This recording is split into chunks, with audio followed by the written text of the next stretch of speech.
കായംകുളത്തെ CPM പ്രാദേശിക നേതാവും സാമൂഹ്യ പ്രവർത്തകനുമായിരുന്ന സിയാദ് 2020 ഓഗസ്റ്റ് 18-നാണ് കൊല്ലപ്പെട്ടത്. കോവിഡ് ബാധിച്ച് ക്വാറന്റീനിൽ കഴിയുന്നവർക്ക് രാത്രിയിൽ ആഹാരം നൽകി വീട്ടിലേക്ക് മടങ്ങുകയായിരുന്ന സിയാദിനെ പ്രദേശത്തെ ഗുണ്ടകൾ കുത്തിക്കൊല്ലുകയായിരുന്നു. കേസിലെ ഒന്നാം പ്രതിയായ വെറ്റ മുജീബ് എന്ന മുജീബ് റഹ്മാനും രണ്ടാം പ്രതിയായ ഷെഫീഖും കുറ്റക്കാരാണെന്ന് മാവേലിക്കര സെഷൻസ് കോടതി വിധിച്ചു. കേസിലെ മൂന്നാം പ്രതി കാവിൽ നിസാം എന്ന് വിളിക്കുന്ന നൌഷാദിനെ വെറുതെ വിട്ടു. വാർഡ് കൗൺസിലറായിരുന്ന നൌഷാദ് ഒന്നാം പ്രതിയെ രക്ഷപ്പെടാൻ സഹായിച്ചു എന്ന കുറ്റമാണ് ചുമത്തിയിരുന്നത്.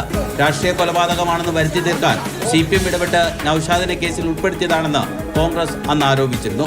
കേസിലെ നാലാം പ്രതിയായ ഷാമോൻ വിചാരണയ്ക്കിടെ ഒളിവിൽ പോയി. ഇയാൾ പിടിയിലാകുന്ന മുറയ്ക്ക് വിചാരണ തുടരും.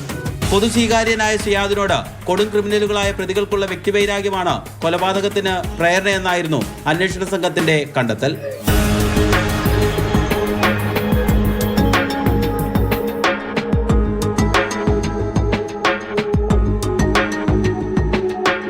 മാതൃഭൂമി ന്യൂസ്, ആലപ്പുഴ.